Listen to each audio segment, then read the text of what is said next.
batch cooking, préparation des repas de la semaine. Vous savez, je vous l'ai dit dans une précédente vidéo que je n'allais pas forcément batch cooker chaque semaine, ce serait pas possible pour moi. Il y a des fois où je ne pourrais pas le faire et que ce n'était pas grave. Mais suite au partage du livre que j'ai acquis il y a peu, enfin il y a deux semaines maintenant au minimum, vous avez été plusieurs à me demander si je pouvais vous faire un retour dessus. Donc voilà, je me suis dit que cette petite vidéo, je pouvais vous la faire déjà, vous faire mon premier ressenti puisque ça fait 2 semaines de cuisiner, donc 10 repas. Il s'agit ici donc de la Bible du batch cooking. En 2 heures, je cuisine des repas pour toute la semaine.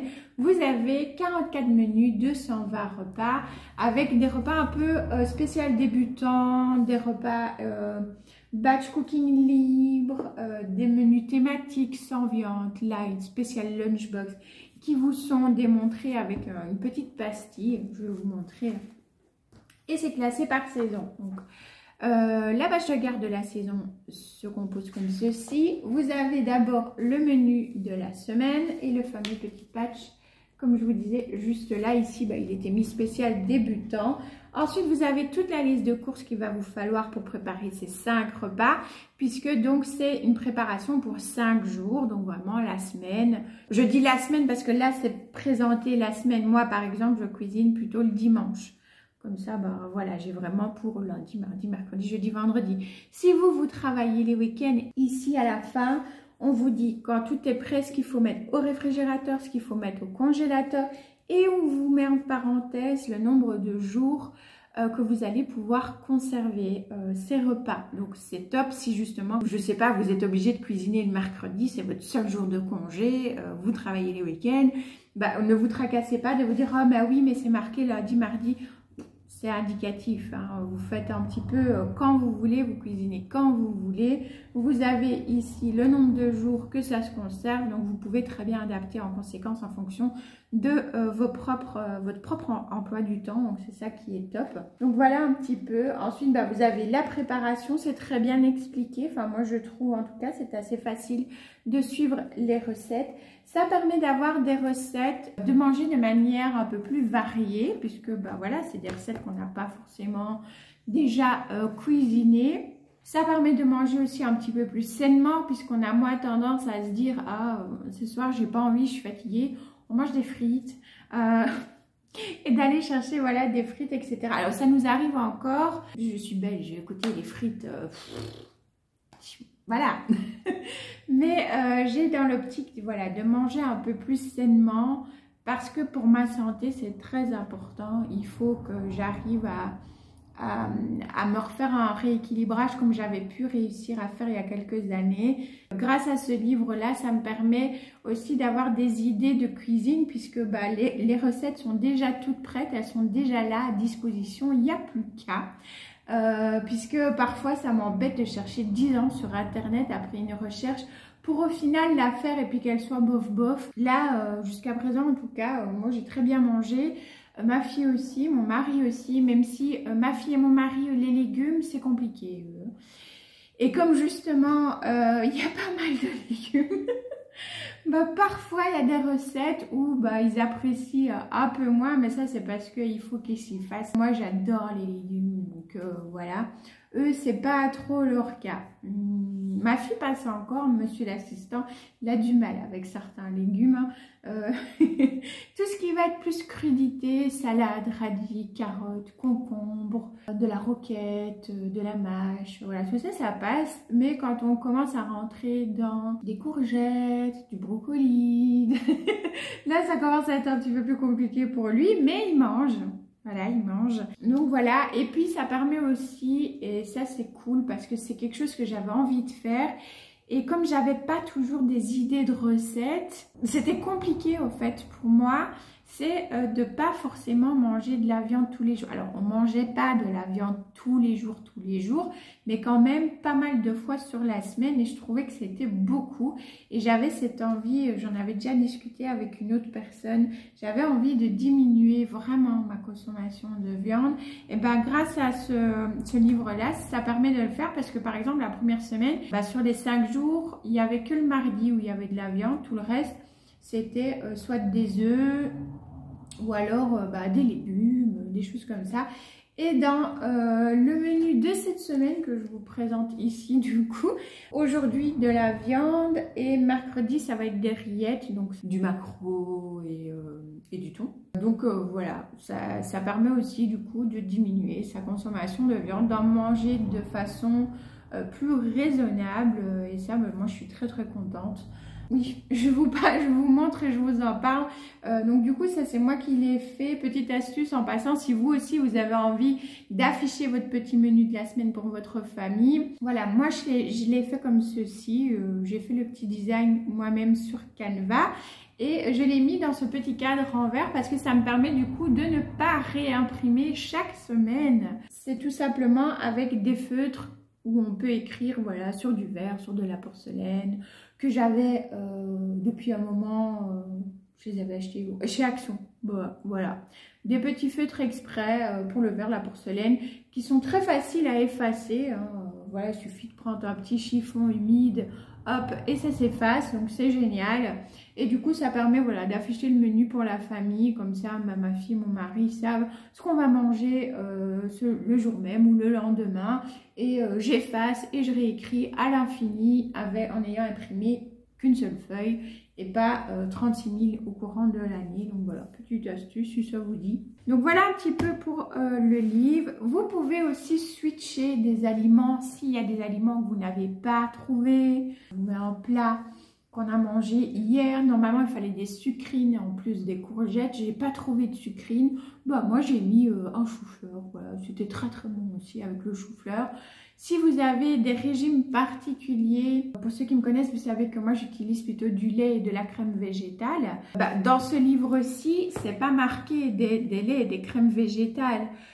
Donc j'adapte, je change en fait, je vais prendre mes laits et mes crèmes végétales et ça fonctionne très bien parce que là j'ai déjà fait des menus, notamment quand je devais faire le mignon de porc ici, j'ai utilisé ma crème végétale et c'était très bon comme ça, donc voilà, vous pouvez vraiment adapter. À savoir aussi que dans cette collection de livres, ce n'est pas le seul, vous en avez plusieurs. Il y en a un, je me demande si c'est pas sans gluten. Vous en avez un aussi pour les personnes végétariennes ou véganes. Vraiment, il y a plusieurs titres dans la même collection. Donc ça, c'est cool aussi. Tout le monde peut vraiment y trouver, je pense, son bonheur. Alors, moi, je trouve qu'il est très bien fait. Il est très bien expliqué. Il est agréable. C'est très coloré. Les photos sont très belles. Voilà, ça vous donne des idées aussi pour savoir un petit peu comment dresser vos assiettes. Donc après avoir fait vos courses, fait la préparation et mis tout à conserver au frais, on en arrive du coup à la semaine, au soir de la semaine, et là vous avez le petit onglet à faire chaque soir. Comment est-ce qu'il faut le réchauffer, s'il y a un truc qui devait être cuit à la dernière minute, comme du riz par exemple. Voilà, vous avez vraiment pour chaque soir ce qu'il faut faire, et s'il y a quelque chose à sortir du congélateur, on vous le dit le jour même. Voilà, ici il est mis, sortez le velouté du congélateur pour le jeudi et placez-le au frais. Et pour des Dory comme moi, c'est génial, ça vous rappelle, n'oublie pas de sortir le truc du congélateur pour demain. Parce que moi, Dory, voilà, j'aurais pas le truc marqué, je serais capable d'oublier. Et le lendemain, de regarder justement mon menu et de me dire, j'ai pas sorti le truc. Donc c'est parfait, ça vous le dit aussi. Donc voilà, vous avez vraiment ça pour toutes les semaines. Et à la fin, je vous montre, vous avez le fameux menu libre, comme ils expliquent ça. Et là, je vais vous montrer où pour moi, il y a un petit couac dans ce livre. Un petit truc qui est dommage. Et je vais vous montrer un autre truc après. Voilà comment il se comporte. Et là, vous voyez que vous avez des codes. Un code avec des petites formes pour les jours et les plats. Pour la liste de courses, vous retrouvez ce code-là. Donc, vous savez que par exemple, pour votre Navarra d'agneau, il vous faudra, sur les 6 oignons rouges que vous avez achetés, 2 oignons rouges, 4 gousses d'ail sur les 8 que vous avez, voyez. Et ça, je me suis dit, mais pourquoi est-ce qu'ils ne l'ont pas fait, au fait, pour tous les menus du bouquin? J'ai pas compris. Parce que c'est génial, au fait. Et ce serait beaucoup plus facile si, par exemple, vous êtes, je sais pas, au menu 8, voilà, menu 8, et vous voyez, mercredi, ça vous tente, mais alors, mais vraiment pas du tout. Vous savez que vous n'allez pas aimer, vous n'avez pas envie de le faire. Vous allez devoir alors aller dans les préparations et vous allez devoir voilà, lire toute la préparation en fait et voir du coup ce que vous n'allez pas devoir acheter. Vous voyez? Alors que si ils avaient fait le même système que ça, il vous suffisait de regarder la liste de courses et vous auriez su ce que vous n'aviez pas besoin d'acheter et vous preniez une recette du coup d'ailleurs que vous switchez. Vous voyez ce que je veux dire? Donc je trouve ça dommage. Je trouve qu'ils auraient dû faire ce système-là de code pour tous les menus du livre et pas uniquement pour le dernier menu. Voilà, c'est le petit point négatif, on va dire, que j'ai à dire sur ce livre, c'est ça. Et en dernier lieu, vous avez encore autre chose.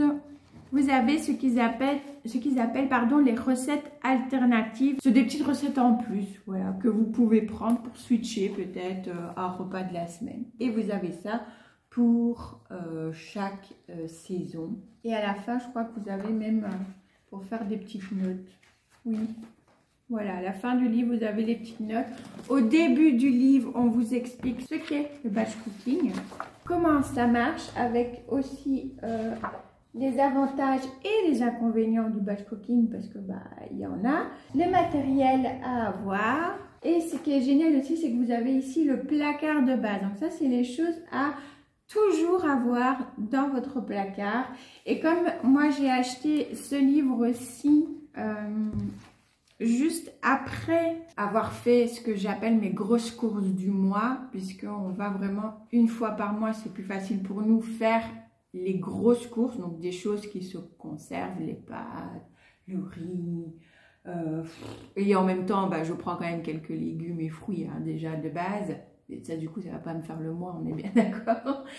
Mais voilà, je suis là, je les prends pour déjà la semaine. Et voilà, j'achète tout le reste, au fait. Comme on fait des grosses courses une seule fois, moi ici, ce que je viens de faire là maintenant, puisque début octobre, j'irai faire mes grosses courses du mois, j'ai regardé combien de semaines il y avait dans le mois et je me suis fait une liste de courses, des choses qui peuvent se conserver pendant ces 4 semaines-là. Donc parfois ça va être, je sais pas moi, je vais dire ça comme ça, du mascarpone, du truc, bref, des choses qui ont une date de péremption de plus d'1 mois.